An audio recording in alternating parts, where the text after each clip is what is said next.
मेरी संस्कृति पर, मुझे गर्व है बंजारा संस्कृति पर और मुझे गर्व है कि मैं एक बंजारा हूं। हे राज्य स्वराज्य आहे, स्वतःचे राज्य आहे, हे इथं राहत असलेल्या रयतेचं राज्य आहे, इथे राहत असलेल्या आया बहिणांचं राज्य आहे। आणि स्वराज्य जर घडवायचं असेल तर हे एक स्वतःचं राज्य म्हणून आपण घडवायला पाहिजे असे म्हणणारे छत्रपती शिवाजी महाराज यांचा आपण आदर्श घ्यायला पाहिजे। स्वराज्य घडवताना महाराजांनी एकच म्हटलेलं की जर तुम्हाला तुमच्या आईंचं बहिणींची रक्षा करायची असेल, त्यांची अब्रू वाचवायची असेल तर या, जर तुम्हाला हा स्वतःचं राज्य स्वतः म्हणून चालवता आलं पाहिजे, स्वतःचं श्वास तुम्हाला घेता यायचं असेल तर या। आणि लोक त्यावेळेस त्यांच्या एका विश्वासावर, या निष्ठेवरतीच लोक मरायला तयार होती, कारण स्वराज्य मिळवायचं होतं। आज तर तुमच्यासाठी स्वराज्य तयार आहे, गरज आहे त्या स्वराज्याला चांगल्या पद्धतीने सांभाळणं आणि त्या स्वराज्यात राहत असलेल्या प्रत्येक समाजाला एक व्यवस्थित मार्गदर्शन करून त्यांना प्रगती पथावर कसा नेता यावं याच्यावरती जास्तीत जास्त जोर आपण दिला पाहिजे। सांगायचं तात्पर्य एवढेच आहे की आपण म्हणतो प्रतिज्ञा आहे, सगळ्यांनी वाचलेली आहे, भारत माझा देश आहे, माझ्या देशावर माझे प्रेम आहे, माझ्या देशातल्या नटलेल्या परंपरांचा, समृद्धीचा, संस्कृतीचा मला अभिमान आहे आणि त्या परंपरेचा अभिमान, त्या परंपरेची पायक होण्याची पात्रता माझ्या अंगी यावी म्हणून मी सदैव प्रयत्न करीन। मंत्री लोक पण ही प्रतिज्ञा म्हणतात, आमदार लोक पण म्हणतात आणि आपण प्रत्येकाने ही प्रतिज्ञा वाचलेली आहे। पण मला सांगा, खरे किती लोक आहेत की या प्रतिज्ञेवरती खरे उतरतात? 99% लोक नुसता वाचण्यापुरता ठेवतंय, 99% लोक। 1% लोक आहे जे सुकलजी भाऊ चव्हाण सारखे की जे आपल्या परंपरेची, की मी या परंपरेचं, मी या संस्कृतीचं, मी गोर बंजारा साहित्य संमेलनचं परंपरा, या परंपरेची पात्रता माझ्या अंगी यावी म्हणून मी सदैव प्रयत्न करतो। सुकलजी चव्हाण खरंच यांना शतदा प्रणाम करावं असं वाटतं की ज्यांनी आपल्या संस्कृतीसाठी अहोरात्र आपले प्रयत्न चालू ठेवले। डॉक्टर बाबासाहेब आंबेडकर म्हणतात, शिका, संघटित व्हा आणि संघर्ष करा। यांचा आदर्श या संयोजकांनी घेतलेला आहे। सांगायचं तात्पर्य एवढेच आहे की जी गोरवाट त्यांनी तयार केलेली आहे त्या गोरवाटेवरती आपल्याला चालणं गरजेचं आहे, कारण ही वाट प्रगतीची आहे, ही वाट एकात्मतेची आहे, ही वाट गोर बांधवांच्या साथीची आहे, ही वाट त्या प्रत्येक गोर बंजारांसाठी आहे, त्या तांड्यातल्या हर एक गरिबांसाठी आहे आणि त्यांच्यासाठी झटत असलेल्या प्रत्येक कार्यकर्त्यांसाठी आहे। गरज आहे त्या वाटेवर चालण्याची। संघर्ष जिथपर्यंत आपण करत नाही तिथपर्यंत कुठलीही गोष्ट आपल्याला मिळत नाही। आणि डॉक्टर बाबासाहेब आंबेडकर म्हणतात की तुम्हाला तुमचा हक्क जर मिळवायचा असेल तो मागण्याने मिळत नाही, त्याच्यासाठी तुम्हाला संघर्ष करावा लागतो। आणि संघर्ष हा आपल्या गोर बंजारा लोकांचा एक अविभाज्य घटक आहे।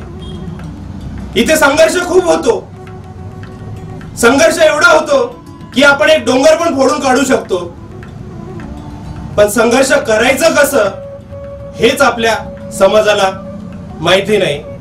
की कुठेतरी आपण दिशाभूल होत चाललेलो की आपल्याला प्रगतीवर जायचं कसं, आपण मेहनत करतो खूप, पण त्या मेहनतीचं फळ कुठे दिसत नाही। दुष्काळग्रस्त भाग, बेरोजगार लोक, युवकांना दिशा नाही, अशा दिशाहीन झालेल्या युवकांना कुठेतरी मार्गदर्शन करण्याचं काम अखिल भारतीय गोर बंजारा साहित्य संमेलन करतात आहे। आणि या अखिल भारतीय साहित्य संमेलन संघटनांना आपण सगळ्यांनी पाठिंबा दिला पाहिजे। खरं तर सांगायचं तात्पर्य एवढं आहे की प्रत्येकाने संघर्ष केला पाहिजे, प्रत्येकाने आपलं ध्येय निश्चित केलं पाहिजे। जिथपर्यंत आपल्याला ध्येय नाही तिथपर्यंत आपण प्रगतीच्या पथावर जाणार नाही। आणि प्रगतीच्या पथावर जर जायचं असेल त्याच्यासाठी आपल्याला ध्येय हे निवडणं खूप गरजेचं आहे। तुझ्यामध्ये ती ताकद आहे, तुझ्यामध्ये ती शक्ती आहे, जे लोक बाकी करू शकतात ते तू पण करू शकतो। करायचं फक्त एवढंच आहे की तुला आज फक्त निश्चय करायचा आहे की मला काहीतरी करायचंय। तुझ्यासारखं नाही जगात कोणी, तुझ्यासारखं फक्त तूच आहे आणि तुझ्यासारखे स्वप्न फक्त तूच बघू शकतो। तुझ्यामध्ये ती जिद्द आहे, तुझ्यामध्ये ती ताकद आहे, तुझ्यामध्ये ती महत्वाकांक्षा आहे, तुझ्यामध्ये ती स्मरण शक्ती आहे, तुझ्यामध्ये ती इच्छाशक्ती आहे। ती इच्छाशक्ती फक्त बाहेर काढलं पाहिजे। तुझ्या आतमध्ये काय गुण आहे हे तू स्वतःमध्ये परखलं पाहिजे माझ्यात काय गुण आहे, माझ्यात काय अशी गोष्ट आहे की मी चांगलं करू शकतो, त्याच्यामुळे माझी प्रगती होऊ शकतं. प्रत्येकामध्ये काही ना काही गोष्ट दडलेली आहे. मोठे मोठे स्टार झालेले अमिताभ बच्चन आपण बघू शकतो, यांच्याकडे काय आहे? डॉक्टर बाबासाहेब आंबेडकरांकडे तरी काय होतं? त्यांनी एवढा मोठा इतिहास रचला. शिवाजी महाराज, किती असे आदर्श आहे ज्यांचे आदर्श घेऊन आपण आपली प्रगती करू शकतो. पण आपण या गोष्टीवरती कधीच विचार करत नाही. याचं कारण एक आहे की आपण कधी आपला निर्णयच केला नाही, कधी आपण स्वतःला ओळखण्यासाठी आपण कधी प्रयत्नच केला नाही. स्वतःला कधीतरी बघा, तुमच्यामध्ये एक शौर्य दडलेलं आहे. त्या शौर्याला जर तुम्ही बाहेर काढलात तर तुमच्यासारखा मोठा नाही कोणी, जगात नाही कोणी. एक गोष्ट आठवती मला, नितीन बाडगुडे साहेब यांनी म्हटलं होतं त्यांच्या व्याख्यानमध्ये की एक राजा असतो, एक प्रधान असतो आणि प्रधान खूप हुशार असतो. प्रधानाचा मुलगा ज्यावेळेस शाळेत जातो, शाळेत जाताना राजा त्याला आवाज देतो, ए इकडे, ह्याच्यात मी तुला 2 मूल्यवान वस्तू दाखवतो, मूल्यवान वस्तू जी असेल ते तुझी, तू ओळखायचं त्याला. आणि रोज हा खेळ सतत 1 महिना चालला. प्रधानाचा मुलगा शाळेत जायचा, राजा त्याला आवाज द्यायचा आणि याच्यातलं मूल्यवान वस्तू कुठली आहे ती ओळखायचं. एका हातात चांदीचं नाणं, दुसऱ्या हातात सोन्याचं नाणं. प्रधानाच्या मुलाला सांगायचं की याच्यातला मूल्यवान वस्तू कुठली. प्रधानाचा मुलगा चांदीचं नाणं उचलायचा. दुसऱ्या दिवशी परत मध्ये जायचं, राजा त्याला आवाज द्यायचं, याच्यातला जो मूल्यवान वस्तू असेल ते ओळख. प्रधानाचा मुलगा रोज चांदीचं नाणं उचलायचा. अखेर भरसभामध्ये प्रधानाला राजाने म्हटलंय की प्रधान, तुम्ही एवढे हुशार पण तुमचं मुलात काय ते गुण दिसत नाही. प्रधानाला वाईट वाटलं. प्रधान घरी गेला, मुलाला आवाज दिला, काय रे, तुला सोनं आणि चांदीतला फरक कळत नाही, तुला मौल्यवान वस्तू कुठली आहे ते तुला कळत नाही. याच्यावरती मुलगा बाबाला म्हटलं, बाबा थोडं थांबा.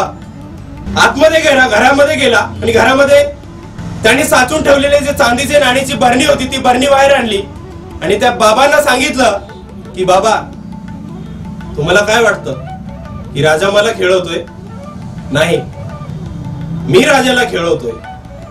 कारण मी ज्या दिवशी मौल्यवान वस्तू ओळखेल, मला माहिती आहे ना की सोन्याचा जो नाणा आहे तो मौल्यवान आहे, पण मी ज्या दिवशी मौल्यवान वस्तू ओळखेल त्या दिवशी खेळ बंद होईल. मग एका सोन्याच्या नाण्यासाठी मी तो महिनाभराची कमाई का सोडू? सांगायचं तात्पर्य की खूप शिकणं गरजेचं नाहीये. बुद्धिमान कशाला म्हणू आपण? जो माणूस आपला बुद्धी दाखवतो तो बुद्धिमान नव्हे, तर जो माणूस आपला बुद्धिमत्ता न दाखवता जो जिंकतो त्याला खरा बुद्धिमान आपण म्हणू. सांगायचं तात्पर्य एवढंच आहे की इथे राहत असताना तुम्हाला श्रीकृष्ण नीती पण अवलंब करता आली पाहिजे आणि रामाची नीती पण अवलंब करता आली पाहिजे. रामाची नीती तुम्हाला समाजामध्ये राहायचं कसं हे शिकवतात आणि श्रीकृष्ण नीती हे व्यवहार कसं करायचं हे तुम्हाला शिकवतं. मग ते खोटं असो किंवा खरं असो, ते कोणाच्या तरी हिताचं असेल ना ते खरं. गोष्ट होती दार्जिलिंग मधल्या एका खेड्याची. तिथे राहत असलेल्या एका नवरा बायकोंची एक पहाड होतं, पहाडाच्या खाली एक गाव वसलेलं आहे.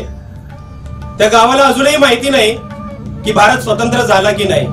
जर एखादा माणूस बिमार पडला तर त्याला दवाखान्यात नेण्यासाठी त्या पहाडावरती चढून दुसऱ्या गावात जिथे दवाखान्यात घेऊन जावं लागतं. अशा वेळेस सांगायचं तात्पर्य एवढंच आहे, ध्येय नीट ठरवा, त्याचा प्रॉपर अभ्यास करा.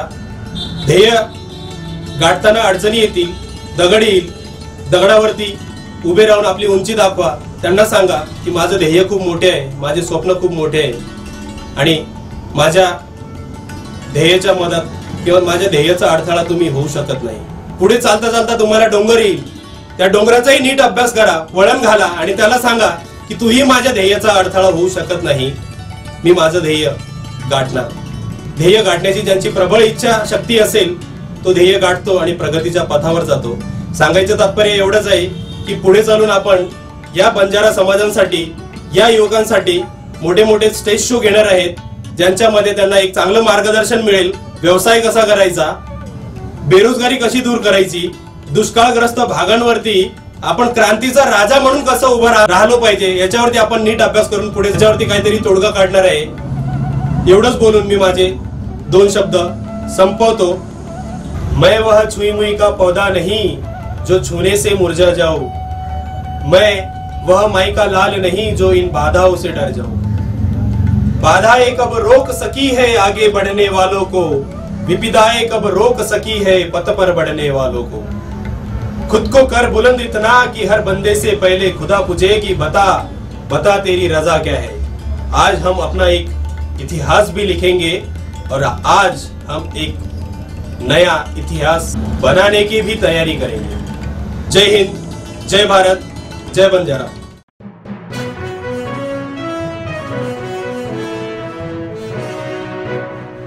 તન ભરેર न्यूज अपडेट सारू सब्सक्राइब बटन और बेल आइकॉन प्रेस करो. रोजाना न्यूज अपडेट के लिए सब्सक्राइब बटन और बेल आइकॉन प्रेस करें.